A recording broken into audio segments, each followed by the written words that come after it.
Capítulo 3 O Grande Equívoco. Sophie abriu os olhos e viu-se flutuando em um fosso de cheiro podre, repleto até a borda com um lodo preto. Uma parede de névoa a circundava. Ela tentou ficar em pé, mas seus pés não encontravam o fundo, e ela afundou, o lodo invadiu seu nariz e queimou sua garganta. Sufocando, em busca de ar, ela achou algo em que se agarrou e viu que era a carcaça meio devorada de um bode. Ela engasgou, e tentou afastar-se nadando, mas não conseguia enxergar nem um centímetro à frente de seu rosto. Gritos ecoaram acima dela e ela olhou para o alto. Houve movimentação, depois dezenas de pássaros ossudos irromperam da neblina e soltaram garotos que berravam no fosso. Quando os gritos deram lugar ao som dos corpos caindo na água, veio outra onda de pássaros, depois outra, até que cada centímetro do céu estava preenchido por crianças que caíam. Sophie avistou um pássaro que mergulhava em sua direção e desviou bem na hora de receber uma borrifada de lodo no rosto. Ela limpou o lodo dos olhos e ficou cara a cara com o menino. A primeira coisa que percebeu foi que ele estava sem camisa. Seu peito era franzino e pálido, sem nenhuma esperança de músculos. De sua cabecinha miúda saía um nariz protuberante e uma arcada dentuça, e seus cabelos negros caíam sobre seus olhos pequenos. Ele parecia um pequeno furão sinistro. "O pássaro comeu minha camisa", ele disse. "Posso tocar seus cabelos?" Sophie recuou. "Eles não costumam fazer vilãs com cabelos de princesa", ele disse, nadando o cachorrinho em direção a ela. Sophie procurou desesperadamente por uma arma, uma vareta, uma pedra, um bode morto. "Talvez possamos ser parceiros de beliche, ou melhores amigos, ou qualquer tipo de parceiros", ele disse, agora a alguns centímetros dela. Era como se Hadley tivesse se transformando em um roedor e passado a ter coragem. Ele estendeu a mão esquelética para tocá-la e Sophie preparou-se para lhe dar um soco no olho, quando um garoto caiu berrando entre eles. Sophie disparou na direção oposta e, quando olhou para trás, o garoto furão já tinha sumido. Através da neblina, Sophie via sombras que nadavam por entre malas e baús flutuantes, em busca de suas bagagens.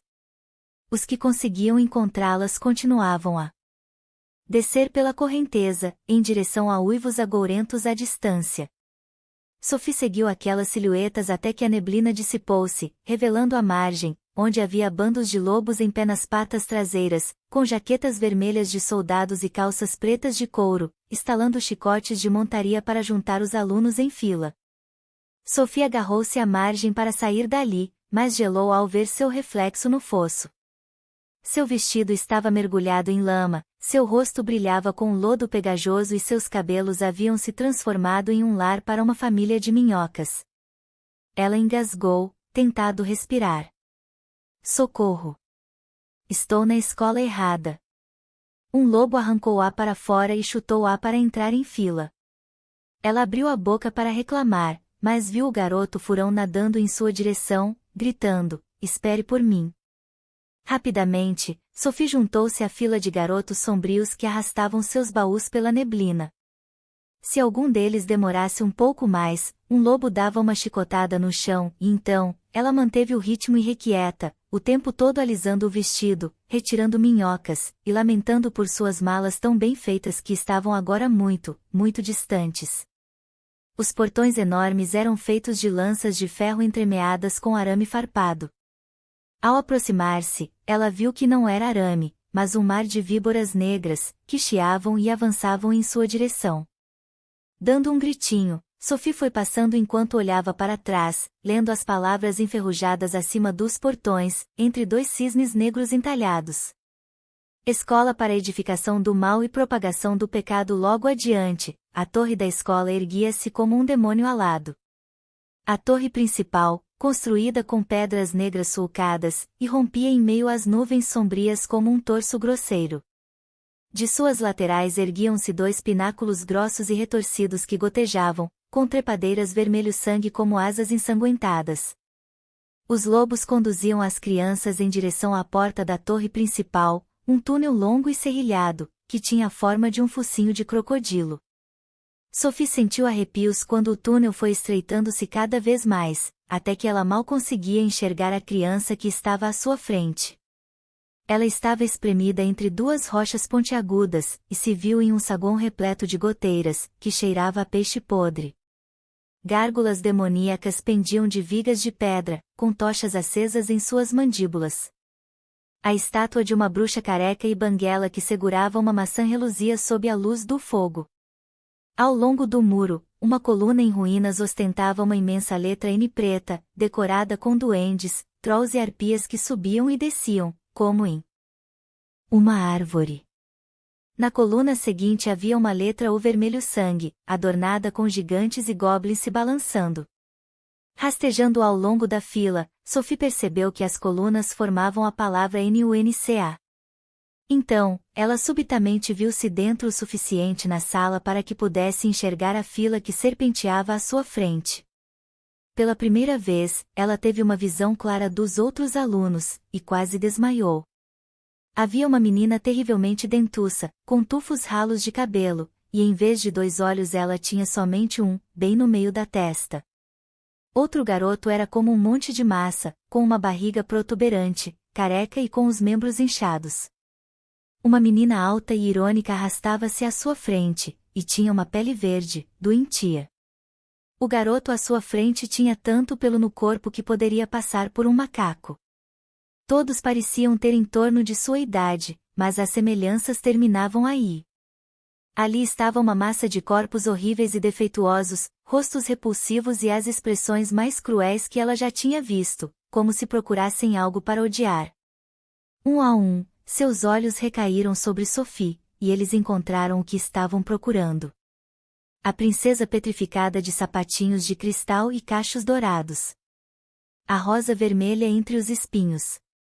Do outro lado do fosso, Agatha quase matou uma fada. Ela despertou debaixo de lírios vermelhos e amarelos que pareciam estar em uma animada conversa. Agatha teve certeza de que ela era o assunto, pois as flores gesticulavam bruscamente apontando para ela com suas folhas e botões. Depois, porém, a questão pareceu se resolver, e as flores curvaram-se, como avós meticulosas, e enrolaram suas hastes ao redor de seus punhos.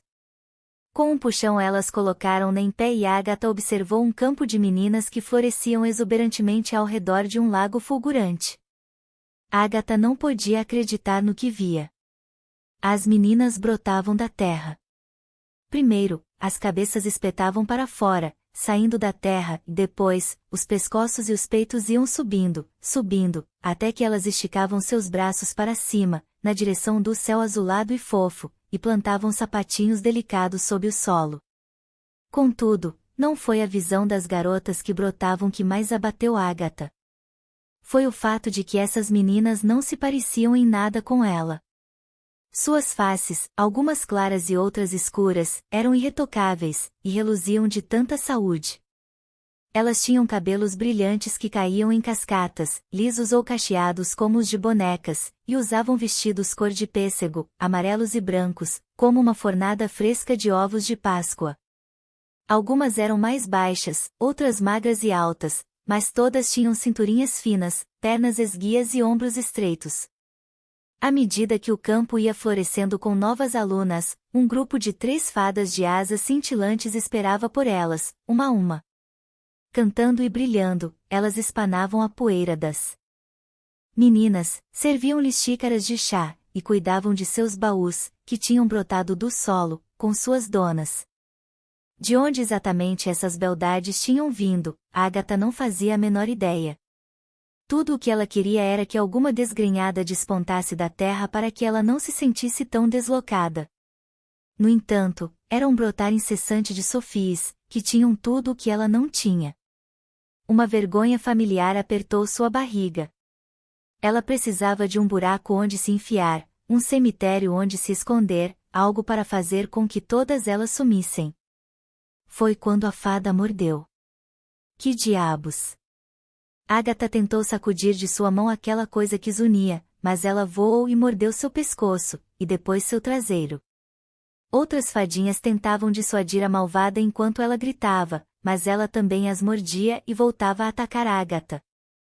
Enfurecida, tentou pegar a fadinha, porém ela se movia tão depressa como um raio, então, ela pulava inutilmente de um lado para outro enquanto a fadinha a mordia, até que ela voou sem querer para dentro de sua boca, e Agatha a engoliu. Agatha suspirou aliviada e olhou para cima. 60 lindas meninas olhavam-na, boquiabertas, um gato em um ninho de rouxinóis. Agatha sentiu um beliscão na garganta e tossiu a fadinha. Para sua surpresa, era um menino. À distância, sinos ecoavam suavemente dos espetaculares castelos de vidro cor-de-rosa e azul, do outro lado do lago. Os grupos de fadas pegaram todas as meninas pelos ombros e levaram-nas pelo ar, voando por cima do lago na direção das torres. Agatha percebeu que era sua chance de fugir, mas, antes que saísse correndo, foi içada por duas fadinhas. Enquanto voava, ela olhou para trás e viu a terceira fada, o menino fada que a mordera, fincando seus pés no solo. Ele cruzou os braços e sacudiu a cabeça, como se dissesse, de forma inequívoca, que um erro terrível havia sido cometido. Quando as fadas pousaram as meninas diante do castelo de vidro, elas soltaram seus ombros e deixaram que seguissem livremente. As duas fadas de Agatha, porém, continuaram a segurá-la, conduzindo-a para a frente como uma prisioneira. Agatha olhou para trás, para o outro lado do lago. Onde está Sophie? A água cristalina transformava-se em fosso lodoso da metade do lago para a frente. Uma neblina cinzenta obscurecia o que havia na margem oposta. Se Agatha fosse salvar a amiga, teria de achar um jeito de atravessar aquele fosso. No entanto, primeiro, ela precisava afastar-se daquelas pestes aladas. Ela precisava de uma distração. Palavras espelhadas em arco acima dos portões dourados diziam: Escola para a iluminação no bem e nos encantamentos. Agatha viu seu reflexo nas letras e desviou o olhar. Ela detestava espelhos e evitava-os a qualquer custo. Porcos e cães não ficam se olhando por aí, ela pensou. Seguindo em frente, Agatha deu uma olhada para cima, para as portas de vidro jateado do castelo, ornadas por dois cisnes brancos. Contudo, quando as portas se abriram e as fadas guiaram as meninas por um corredor apertado de espelhos, a fila subitamente freou, e um grupo de meninas cercou-a, como tubarões. Elas encararam-na por um momento, como se esperassem que arrancasse a máscara e revelasse a verdadeira princesa que havia por baixo. Agatha tentava encará-las, mas, em vez disso, viu o próprio rosto refletido 1000 vezes no espelho, e instantaneamente grudou os olhos no chão de mármore. Algumas fadas uniam para dispersar a aglomeração, mas a maioria apenas pousava nos ombros das meninas e observava. Finalmente, uma das meninas deu um passo à frente. Ela tinha cabelos louros até a cintura, lábios carnudos e olhos de topázio. Era tão linda que nem parecia real. Olá, eu sou a Beatrix, ela disse, amavelmente. Eu não ouvi seu nome. É porque eu não falei, disse Agatha, com os olhos fixos no chão. Você tem certeza de que está no lugar certo? Perguntou Beatrix, ainda mais meiga. Agatha sentiu uma palavra rondando sua mente, uma palavra da qual ela precisava, mas que ainda estava embaçada demais para que enxergasse. Talvez você tenha simplesmente nadado para a escola errada, Beatrix sorriu. A palavra acendeu-se na cabeça de Agatha. Distração. Agatha olhou para cima, para os olhos deslumbrantes de Beatrix. Esta é a escola do bem, não é?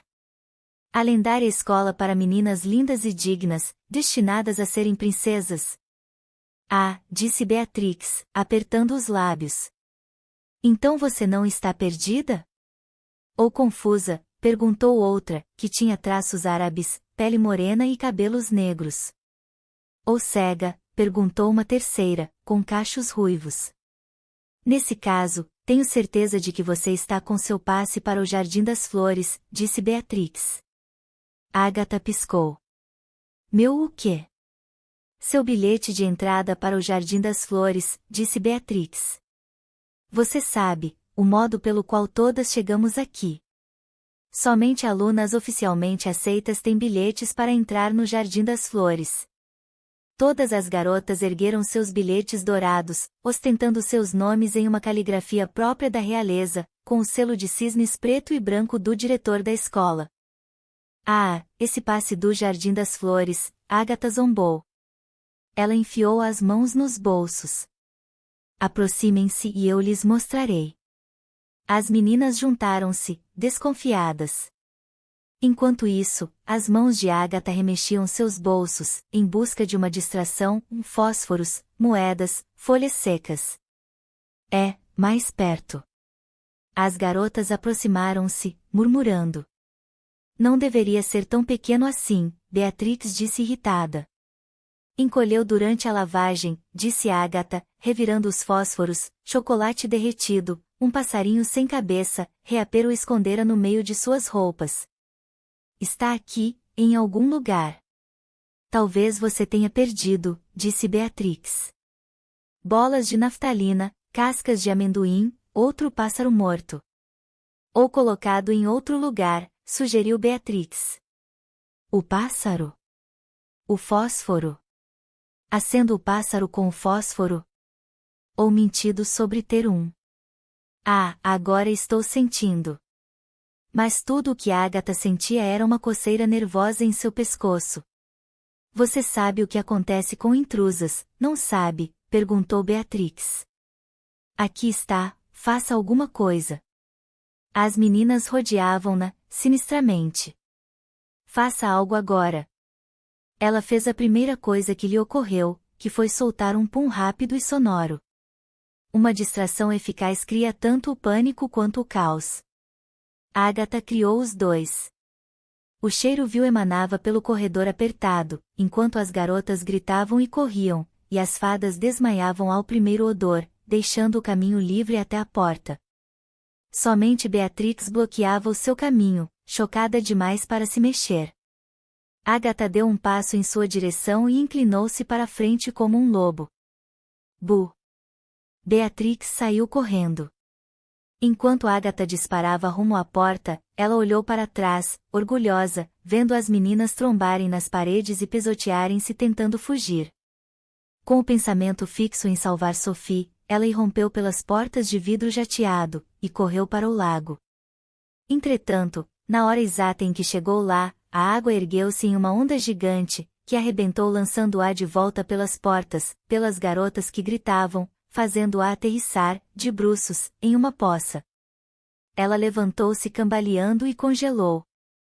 Bem-vinda, nova princesa, disse uma ninfa flutuante de 2 metros de altura. Ela chegou para o lado, revelando um saguão tão magnífico que Agatha perdeu o ar. Bem-vinda à escola do bem. Sophie não conseguia suportar o fedor do lugar. Enquanto arrastava-se pela fila, tinha ânsias de vômito por causa do cheiro, um misto de corpos sem banho, pedras lamacentas e lobos fedorentos. Ela ficou nas pontas dos pés para ver para onde a fila se dirigia, mas só conseguiu enxergar um desfile interminável de aberrações. Os outros alunos olhavam para ela de cara feia, mas ela retribuía com seu sorriso mais gentil, no caso de tudo não passar de um teste. Tinha que ser um teste, ou piada, ou algo do tipo. Ela virou-se para um lobo cinza. Não que eu esteja questionando a sua autoridade, mas eu poderia ver o diretor da escola? Acho que ele, o lobo rugiu, encharcando-a de cuspe. Ela não insistiu. Seguiu cabisbaixa na fila até uma antessala rebaixada, na qual havia 3 escadarias pretas perfeitamente alinhadas, em espiral. Uma delas, entalhada com monstros, dizia malícia ao longo do corrimão, e a segunda, cravejada com aranhas, dizia injúria, e na terceira, com cobras, lia-se vício. Ao redor das 3 escadarias, Sophie notou que as paredes eram cobertas com molduras de cores diferentes. Em cada moldura havia o retrato de uma criança, ao lado de uma ilustração de um livro de contos de fadas, que mostrava no que o aluno havia se transformado após formar-se. Uma moldura dourada trazia a foto de uma garotinha duende e, ao lado desta, um desenho magnífico dela como uma bruxa revoltante sobre uma donzela em coma. Uma placa dourada estava embaixo das 2 ilustrações. Catharine de Foxvold Branca de Neve, vilã. A moldura dourada seguinte trazia o retrato de um garoto que sorria maliciosamente, com sobrancelhas grossas e emendadas, ao lado de outra pintura dele, já adulto, colocando uma faca no pescoço de uma mulher. Drogan, de Montanhas Murmurantes Barba Azul, vilão. Abaixo de Drogan, uma moldura de prata mostrava um menino magricela, de cabelos louros espetados, transformado em um dos 12 ogros que atacavam uma vila. Keir de Nethervold Tontum, ó Corcunda. Então, Sophie notou uma moldura cor de bronze envelhecido, na parte inferior, com um garotinho pequeno, careca, de olhos arregalados e assustados. Um garoto que ela conhecia. Seu nome era Bunny. Ele costumava morder meninas bonitas em Gavaldon, até ser raptado, 4 anos antes. Contudo, não havia desenho ao lado de Bunny. Apenas uma placa enferrujada que dizia: fracassou. Sophie olhou o rosto aterrorizado de Bunny e sentiu um aperto no estômago. O que teria acontecido com ele? Ela olhou para cima, vendo milhares de molduras de ouro, de prata e de bronze, que cobriam cada centímetro do corredor, bruxas assassinando príncipes, gigantes devorando homens, demônios ateando fogo em criancinhas, ogros hediondos, górgonas grotescas, cavaleiros sem cabeça, impiedosos monstros marinhos. Um dia eles haviam sido adolescentes esquisitos. Agora, eram retratos do mal absoluto. Até os vilões que haviam sofrido mortes horrendas, Rumpelstiltskin, o gigante do pé de feijão, o lobo mau da história de Chapeuzinho Vermelho, estavam desenhados em seus melhores momentos, como se tivessem emergido triunfantes de suas fábulas. Sophie sentiu outro aperto nas vísceras quando notou os outros alunos olhando os retratos com louvores de admiração. Foi quando ela caiu em si, com uma clareza de arrepiar. Ela estava em uma fila com futuros assassinos e monstros. Sophie começou a suar frio. Precisava encontrar algum membro do corpo docente. Alguém que pudesse olhar a lista de alunos matriculados e ver que ela estava na escola errada. Até agora, porém, só encontrara lobos que mal sabiam falar, muito menos ler uma lista. Ao virar-se para entrar em um corredor mais largo, Sophie viu um anão chifrudo de pele vermelha em cima de uma escadinha, pregando mais retratos em uma parede vazia. Ela cerrou os dentes com esperança, ao aproximar-se dele na fila. Quando tentou chamar sua atenção, subitamente notou que as molduras na parede continham rostos conhecidos. Havia o garoto glutão que ela vira mais cedo e, abaixo dele, o nome Bronnie, de Roche Briar. Ao seu lado, um desenho de uma menina de um olho só e de cabelos ralos, Arane, de Foxvold. Sophie olhou os retratos de seus colegas de classe, esperando suas transformações vilãs. Seus olhos pararam no garoto furão. Hort, de Bloodbrocro. Hort parecia nome de doença. Ela seguiu na fila, pronta para choramingar para o anão. Então viu a moldura embaixo de seu martelo. Seu próprio rosto sorria para ela. Sophie deu um grito agudo, saiu correndo da fila, subiu a escada em disparada, e arrancou a moldura das mãos do anão estarrecido. Não. Eu estou na escola do bem, ela gritou, mas o anão arrancou a moldura de volta e os dois brigaram pelo retrato, trocando chutes e puxando o quadro, até que Sophie ficou farta e deu-lhe um bofetão. O anão gritou como uma garotinha, e voltou-se para ela com seu martelo. Sophie esquivou-se, mas perdeu o equilíbrio, e a escada balançou e caiu entre as paredes. Pendurada no ar sobre os degraus, ela olhou para baixo, vendo os lobos que rosnavam e os alunos com olhos arregalados. Eu preciso falar com o diretor da escola. Depois, a mão dela soltou-se e ela deslizou pela escada, caindo sobre um monte de estudantes na frente da fila. Uma bruxa de pele escura, e com um enorme furúnculo no rosto, atirou uma folha de pergaminho em suas mãos. Sophie de Além da Floresta. Maldade, 1º ano. Torre da Malícia 66. Sophie olhou para cima, pasma. Eu a vejo na sala de aula, bruxa de Além da Floresta, grasnou a bruxa velha. Antes que Sophie pudesse responder, um ogro soltou uma pilha de livros amarrados em suas mãos. Os melhores monólogos vilanescos, segunda edição. Feitiços para Sofrimento, ano. Uma guia de rapto e assassinato para iniciantes, abraçando a feiura, por dentro e por fora. Como cozinhar crianças, com novas receitas. Como se os livros já não bastassem, Sophie viu que a fita que amarrava o pacote era uma enguia viva. Ela gritou e derrubou os livros, logo antes de um sátiro jogar um pano preto embolorado em cima dela. Quando o desenrolou, Sophie encolheu-se ao ver uma túnica velha e esfarrapada, que mais parecia uma cortina rasgada.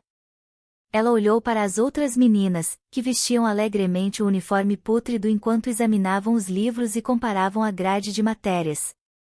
Sophie lentamente olhou para baixo, para sua túnica preta e fedorenta. Depois, para seus livros e para a tabela de horários melados pela enguia. E, finalmente, para seu retrato sorridente, de volta à parede. Ela saiu em disparada. Agatha sabia que estava no lugar errado, porque até os professores lançavam-lhe olhares confusos. Juntos, eles perfilavam as 4 escadas em espiral, 2 cor-de-rosa e 2 azuis, no saguão envidraçado, jogando confetes nos novos alunos. As professoras usavam versões de cores diferentes do mesmo modelo de vestido justo, de gola alta, com um emblema de cisne prateado no peito. Cada uma delas havia acrescentado um toque pessoal ao vestido, como cristais incrustados, flores de miçangas ou até um laço de tule. Os professores, por sua vez, usavam uniformes em um arco-íris de tonalidades, combinados com coletes, gravatas finas e lenços coloridos nos bolsos, que também tinham bordados os mesmos cisnes prateados. Agatha logo notou que todos eles eram mais atraentes do que qualquer adulto que ela já havia visto. Até os docentes mais velhos eram elegantes a ponto de intimidar. Agatha sempre havia tentado convencer-se de que a beleza era sem sentido por ser temporária. Ali estava a prova de que durava para sempre. Os professores tentaram disfarçar seus cutucões e cochichos ao verem a aluna encharcada e deslocada, mas Agatha já estava acostumada a perceber essas coisas. Então, ela notou um professor que não era como os outros.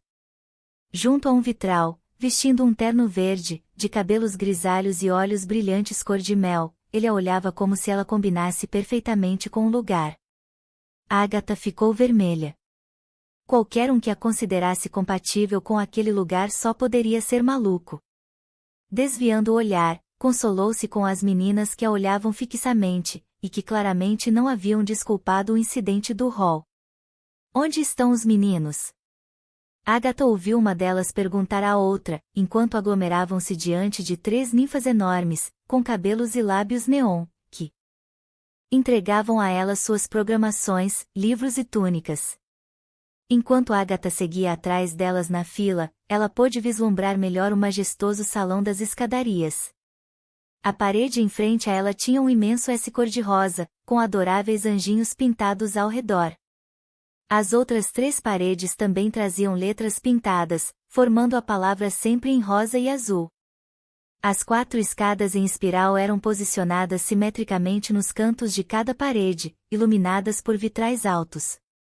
Uma das 2 escadas azuis tinha a palavra honra inscrita em seu balaustre, junto a desenhos de cavaleiros e reis gravados no vidro, enquanto a outra dizia coragem, decorada com relevos azuis de caçadores e arqueiros.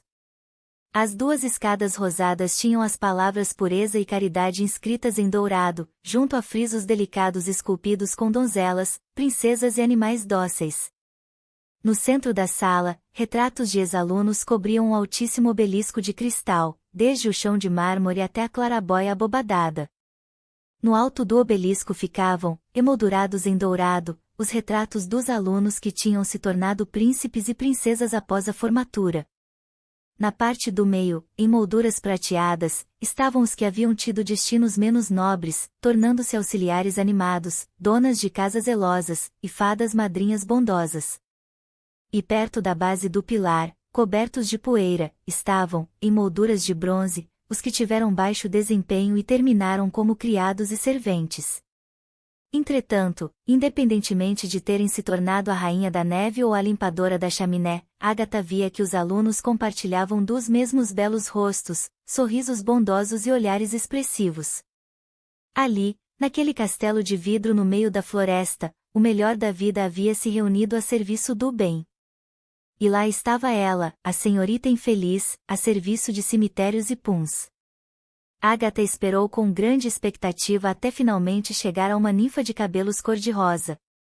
Houve uma confusão, ela disse, ofegante, pingando água e suor. Minha amiga Sophie é quem deveria estar aqui. A ninfa sorriu. Tentei impedir que ela viesse, disse Agatha, com a voz acelerando-se pela esperança, mas deixei o pássaro confuso, e agora eu estou aqui e ela está lá na outra torre, mas ela é bonita e gosta de rosa e eu, bem, olhe para mim. Eu sei que vocês precisam de alunas, mas Sophie é minha melhor amiga, e se ela ficar eu tenho que ficar, e nós não podemos ficar, portanto, por favor, me ajude a encontrá-la para que possamos ir para casa. A ninfa entregou-lhe um pedaço de pergaminho. Agatha além da floresta. Bondade, 1º ano. Torre da Pureza 51. Agatha ficou olhando pasma. Mas... Uma ninfa de cabelos verdes atirou-lhe um cesto de livros, alguns deles saindo para fora. O privilégio da beleza conquistando seu príncipe, o manual da boa aparência princesa com um propósito discurso animal e, latidos, relinchos e gorjeios. Então, uma ninfa de cabelos azuis estendeu-lhe seu uniforme, um pavoroso vestido rosa tipo avental, terrivelmente curto e com mangas bufantes, para ser usado sobre uma blusa branca de renda, na qual pareciam faltar 3 botões. Estarrecida, Agatha olhou para as futuras princesas à sua volta, apertando seus vestidos cor-de-rosa. Olhou para os livros, que diziam que sua beleza era um privilégio, que ela poderia ganhar um príncipe primoroso e falar com pássaros. Olhou para a grade de matérias, destinada a uma menina bonita, graciosa e gentil. Então ergueu os olhos para o belo professor, que ainda estava sorrindo para ela, como se esperasse grandes coisas de Agatha de Gavaldon. Agatha fez a única coisa que sabia fazer quando estava diante de expectativas. Subiu correndo a escada azul da honra, passando por corredores verde-água, com as fadinhas tinindo furiosamente atrás dela. Movendo-se ruidosamente pelos corredores, e rompendo pelas escadas, ela não tinha tempo para absorver o que estava vendo: piso feito de jade, salas de aula feitas de doces, uma biblioteca de ouro, até que chegou ao último lance de escada e disparou por uma porta de vidro jateado para o telhado da torre. À sua frente, o sol iluminava um jardim a céu aberto, com cercas vivas esculpidas, de tirar o fôlego. Antes que Agatha pudesse sequer ver o que eram as esculturas, as fadas irromperam pela porta, lançando-lhe teias douradas que saíam de suas bocas. Ela abaixou-se para escapar delas, rastejando como um inseto pelas cercas vivas colossais. Ficando em pé, ela saltou para a escultura mais alta, de um príncipe musculoso que erguia uma espada acima de um lago. Escalou a espada de folhas até a ponta, dando chutes para afastar as fadas que atacavam em bando. Rapidamente, porém, elas tornaram-se muitas, e logo que cuspiram suas redes cintilantes, Agatha não conseguiu mais se segurar na espada e despencou em direção à água. Quando abriu os olhos, ela estava completamente seca. O lago era provavelmente um portal, porque agora ela estava do lado de fora, sob um arco de azul celeste. Agatha olhou para cima e congelou. Ela estava no final de uma ponte estreita que se estendia através da neblina espessa, rumo à torre apodrecida, do outro lado do lago. Uma ponte entre as 2 escolas. Lágrimas arderam em seus olhos. Sophie. Ela podia salvar Sophie. Agatha. Agatha estreitou os olhos e viu Sophie sair correndo da neblina. Sophie. De braços estendidos, as 2 meninas dispararam pela ponte, uma gritando o nome da outra. Elas deram de cara com uma barreira invisível e caíram no chão. Tonta de dor, Agatha olhou, horrorizada, enquanto os lobos arrastavam Sophie pelos cabelos, de volta para a escola do mal. Vocês não entendem, Sophie gritou, vendo as fadas levarem Agatha. Tudo isso é um engano. Não há nenhum engano. Um lobo rosnou. Eles sabiam falar, afinal.